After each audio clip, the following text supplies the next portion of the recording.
આવી ગયા તમે? જો ભાઈ આવું જ થાય છે. આ ફોન જ એવી વસ્તુ છે ને, જેટલો નાનો દેખાય છે ને એટલું જ આપણા જીવન પર એ વિપરીત અસર કરે છે. ભાઈ કેવી વિપરીત અસર? તો 4 એવા કામ છે ને કે જે આ મોબાઈલ જ આપણા જીવનમાં બગાડી દે છે.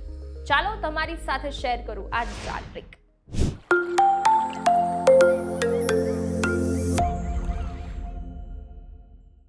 હેલો ફ્રેન્ડ્સ, VTVGujarati.com ની સાથે હું છું બંશ્રી શાહ. વાત કરીએ 4 મોબાઈલના નુકસાનોની. તો સૌથી પહેલું, બાળકો સાથે રમાતી વિવિધ રમતો. એટલે કે બચ્ચું જ્યારે ઘરે હોય ને, સવારે ઓફિસ ગયેલા પેરેન્ટ્સની ઘરે રાહ જોતું હોય કે મારા મમ્મી પપ્પા ક્યારે આવશે, ત્યારે મમ્મી પપ્પા ઘરે આવે છે, બાળકોનો હાલચાલ પૂછે છે અને પાછા મોબાઈલમાં વ્યસ્ત થઈ જાય છે.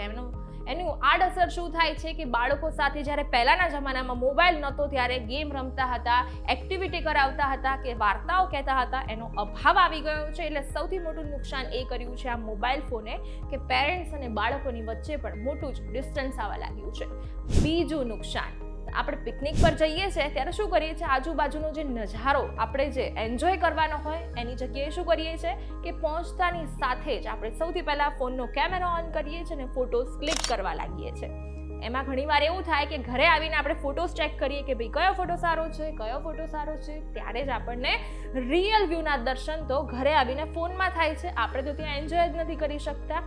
ત્રીજું નુકસાન, કે ઘણીવાર આપણે એવું હોય કે પહેલાં સરકારી કામોમાં કે બિલ ભરવા જતી વખતે આપણે લાઈનોમાં ઊભા રહેતા હતા. લાઈનોમાં ઊભા રહેતા આપણી સાથે જે બીજા વેઇટિંગ લિસ્ટમાં જે બીજા લોકો હોય એની સાથે પણ એક કનેક્શન બંધાતું હતું. એટલે કે નવા ફ્રેન્ડ્સ બનતા હતા. એનું સ્થાન અત્યારે ઘણી બધી એવી એપે લીધું છે કે જેમાં આપણને ડિસ્ટન્સ સાથે ફ્રેન્ડશિપ મેન્ટેન થાય છે અને સાથે જે ફ્રેન્ડ હોય એની સાથે આપણે કનેક્શન તૂટવા લાગ્યા છે અથવા ઓછા થવા લાગ્યા છે.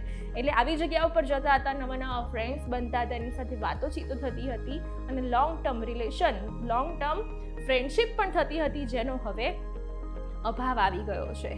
અને સૌથી મોટું નુકસાન પતિ પત્ની વચ્ચેનું, કે પત્ની બિચારી ઘરે બેસીને રાહ જોતી હોય કે ક્યારેક પતિદેવ આવશે તો હું એની સાથે આ વાત શેર કરીશ, હું એને આ ખવડાવીશ, આમ કરીશું, વાતો કરીશું, વોક પર જઈશું, મૂવી જોઈશું. પણ પતિ જ્યારે ઘરે આવે, બિચારો થાક્યો પાક્યો આવ્યો હોય, ફ્રેશ થાય, મસ્ત ડિનર કરે અને પછી પાછા મોબાઈલમાં બિઝી. એવી જ રીતે પત્ની પણ રાહ જોવામાં બિઝી થઈ જાય છે ને અંતે દિવસનો અંત થઈ જાય છે. એટલે સૌથી મોટું નુકસાન એ થાય છે કે રિલેશનશિપમાં ડિસ્ટન્સ આવી જાય છે. તો આ જે નાનકડું ગેજેટ છે એણે જે 4 મોટા નુકસાન કરાવ્યા એનું લિસ્ટ મેં તમારી સાથે શેર કર્યું છે. તમે પણ હવે આનાથી ચેતજો અને જો આવી ભૂલો કરતા હોય તો આજથી જ બંધ કરી દેજો.